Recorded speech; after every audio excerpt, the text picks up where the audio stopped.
Bonjour! Une vidéo qui est vraiment spontanée et qui là vient de moi-même. Vous exprimer pourquoi je tiens absolument à l'une de mes deux grandes phrases, votre rythme est le bon.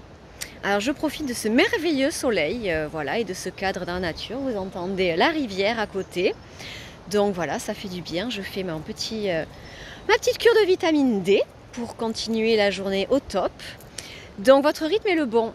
Il y a des personnes, je m'en rends compte en discutant, que ça perturbe et qui me disent mais tu peux pas en fait dire ça, accompagner les gens et leur dire qu'il faut qu'ils fassent à leur rythme, à un moment donné il faut qu'ils se bougent. Oui, et votre rythme est le bon ne veut pas dire attendez, ça va se faire tout seul. Loin de là. Votre rythme est le bon, ça veut dire, et c'est lié là, à mon expérience personnelle et à qui je suis.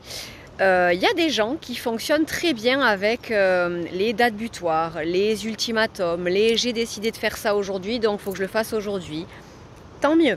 Encore une fois, quand ça vous va, tant que ça vous rend heureux, pourquoi vous voulez changer quoi que ce soit en fait? On ne bouge que quand ça devient inconfortable ou qu'on ressent que ça ne nous convient plus. Sinon, je vois pas d'intérêt. Ou alors quand on se fait croire qu'on est heureux, mais qu'on se rend bien compte que en fait c'est pas le cas. Et là, chapeau bas, parce qu'il faut vraiment du courage déjà pour passer ce cap de si en fait tout va bien, non, regarde, non. Donc votre rythme est le bon. Moi je préfère en fait quand j'accompagne quelqu'un que oui en fait on pose. Et je lui conseille en fait de poser des actions puisque c'est pas, encore une fois, si vous faites rien, il n'y a rien qui bougera. Sauf qu'il me semble qu'il vaut mieux qu'il décide de faire ça aujourd'hui ou demain. Si demain en fait c'est pas une merveilleuse journée et qu'il le fait après-demain ou dans 2 jours, ça change quoi? Le principal c'est que ce soit fait.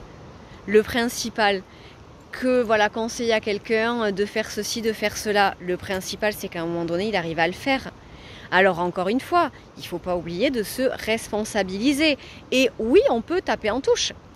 Et alors là, moi, la procrastination, je suis la reine. Voilà, clairement, je maîtrise ça, je peux vous en parler si vous voulez, vous donner la définition, vous dire comment ça se passe au quotidien. Alors là, je maîtrisais.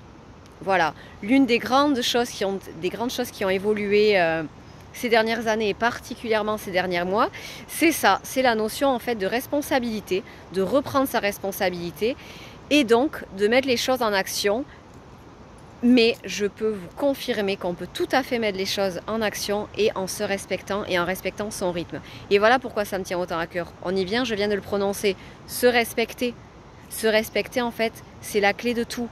Vous pouvez mettre plein de choses en action, mais si vous le faites au détriment de votre propre respect, vous continuez en fait à vous imposer des choses qui ne vous réussissent pas.